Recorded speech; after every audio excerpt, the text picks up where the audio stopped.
Hello everyone, my name is Trevor, I go by TheMrTrails, and welcome to the channel. In today's video, we are going to be taking a look at the 1.5.4 patch notes. So we're probably not going to go over everything that's in here, but we are going to go over some of the main points. So starting us off here, we can see that the Behemoth dies have made a return in 1.5.4. The Behemoth dies, as well as the other exotic items, were all removed from the game in 1.5.0 and were to be re-implemented in a non-RNG method. And we can see here that they are coming back in the form of rumors. However, it doesn't seem like it's going to be all straightforward. So why I would say it's not going to be all straightforward is because of the wording here. You can now guarantee a die rumor drop by meeting certain secret requirements during battle. And from that wording here, it sounds like you have to meet that requirement and then you get a rumor quest for it or something. So next up, we've got the wing changes from the chest piece of the level 50 armor of the Hunt Pass. So the visual effects on this were changed to be a little more aura looking, but I would say that's not exactly what most people were looking for. I think a lot of people wanted an option to have no wings on the back of this. So we're going to have to see what the feedback on this particular change is. I personally wouldn't really be using this armor piece anyway because I have plenty of other chest pieces that I find just better.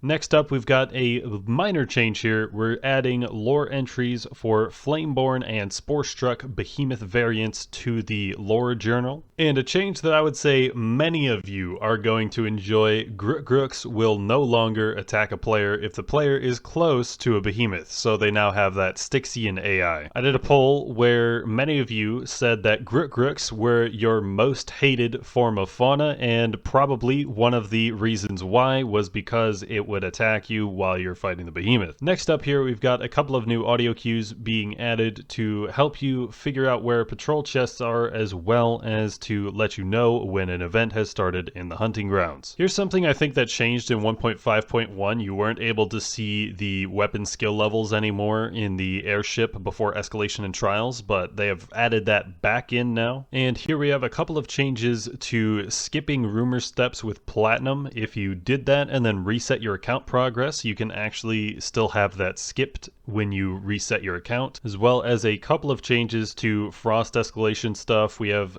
Avatar of Unity getting a different description, should be easier to understand, they say, and changing insulated gear to fur-lined gear to avoid confusion with insulated cell and perk. So next up, we have the balance section, and we can see the first things we have are a couple of changes to Urska. So Urska's tail was pretty chunky, and now it has 6,000 less health and is easier to break, and they increased Urska's health by 10%. So I am assuming that they are taking this 6,000 health number from solos, and that's really not all that significant in my opinion. So in 1.5.3, Urska's tail had 65,000 part health, and if it's only getting a 6,000 reduction, that's like 9% of it, which one of the original numbers I was hearing was like a 40% reduction to what its part health is. And them increasing Urska's health doesn't really make a lot of sense to me, because this was already like the longest fight out of any of the Escalation bosses. So the decision to make this fight even longer, while we also have Frostbite to worry about, meaning we can't be in the fight for a really long time, that doesn't make a whole lot of sense to me. So further in our Frost Escalation news, we have Avatar of Control getting a buff from 30% to 50% stagger damage increase. And in 1.5.3, the Avatar of Destruction had an internal cooldown on when it could activate, but that didn't really help out the faster, softer hitting weapons like Chain Blades, so that cooldown on when it can activate has now been removed. And a change here to Terra Escalation is that Virulent Impact is now a rare amp. So I can definitely agree with the decision to make this change, because Terra Escalation was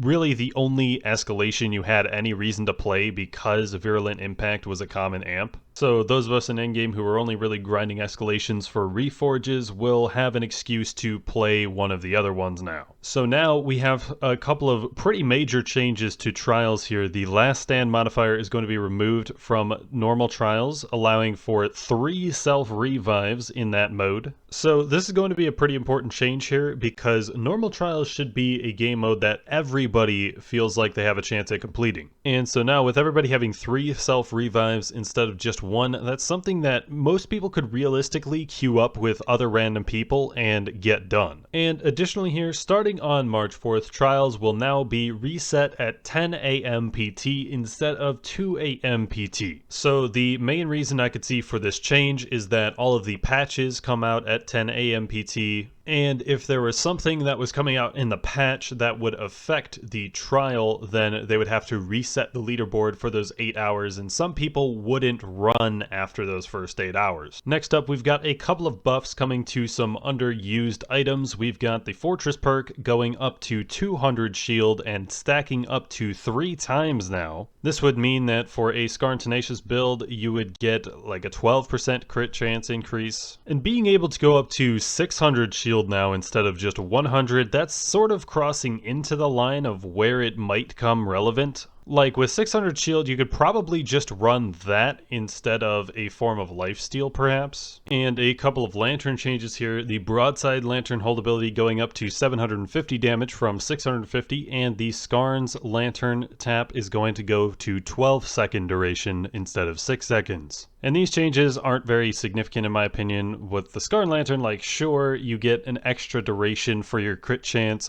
but if you're just running Pangar Lantern, you can spam that hold ability and that will do a lot more damage than having the extra crit chance will. And here is going to be a major change for those of you who enjoyed the previous state of the Malkarian trials. The mounted attacks will no longer generate a stamina shield while you're wearing the Skullforge helmet. So I can walk you guys through how this change happened. It was brought up to the developers that the Skullforge helmet is a requirement for the Malkarian trial basically, and those who started playing since Dauntless Reforged don't have a way to get the Skullforge helmet. So basically, anybody who was playing before Reforged would have a major advantage over people who started playing after Reforged. And the developers with that would have a few options. They could postpone the Malkarian trial, or they could make it so that the Skullforge wouldn't be a requirement in that trial. And as we can see here, they went with the second of those options, making the Skullforge not a requirement for the Malkarian trial.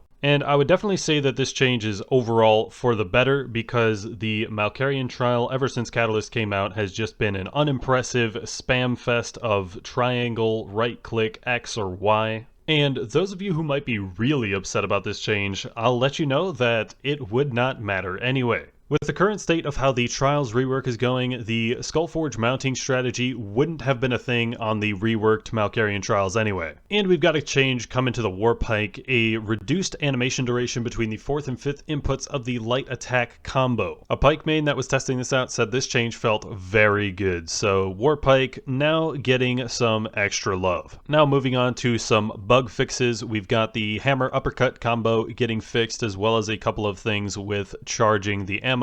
And for chain blades here, they fixed an issue where you wouldn't be able to form the combo finisher in some cases, as well as allegedly fixing some of the invisible wall issues. We can only hope that this is going to have a significant impact on the way chain blades are being played, as invisible walls have been an issue ever since I could remember. And for the Urska sword, it had a power surge recipe that was equivalent to making the weapon instead of the regular power surging recipe. And then here we have fixed an issue where axe charged attacks could be held indefinitely. I don't know if they mean on the horizontal swing, because I thought that was an intentional thing that you could just carry over your horizontal attack. And then we have a couple of Behemoth bug fixes here. Nezaga orbs passing through Nezaga, Malkarian slam attack not dealing damage. Urska's having some of its cosmetic issues fixed, as well as Riftstalkers teleporting outside of the arena and the hunting grounds. Each one of the Deep Frost Behemoth variants is getting some sort of change made to them, as well as Pangar's rolling sound effect would continue to play if you killed it during a roll. The sound that this made was definitely an ear killer if you were playing with headphones on some high volume, so definitely a good change. They've also fixed a couple of bug issues with not spawning behemoths, and apparently behemoths spawning at level 0. I would have loved to have some of that. So another pretty significant change here was that the lantern capacitor for escalations was giving 150 power instead of the plus 50 power that they said they were, but they are now going to give 100 power. And as far as I'm aware, the frost escalation actually was not giving any power at all for the lantern capacitor, so this will actually make frost escalations slightly easier than they have been, but all of the other escalations are going to be slightly harder than they have been. So for those of you repeater mains out there, the Captain's Grip got majorly scuffed by the 1.5.3 update. The visual and audio effects for that have been fixed, as well as the rest of these being some pretty fringe bugs with the UI and certain spawning type stuff and cosmetics. So I'm not really going to go over those, and that is going to bring us to the end of this video. Thank you guys for watching. If you enjoyed, consider leaving a like on the video, and if you enjoyed Dauntless content and are not subscribed already, consider subscribing to the channel. Here I post Dauntless content every week, and to stay up to date with my content in the best way possible, both here on YouTube and on Twitch, as well as any Hunt Pass giveaways I may be doing, join the Discord server linked in the description. I manually make a post whenever I do anything content or giveaway related. And I have been Trevor. I go by TheMrTrails, and I will catch you guys next time.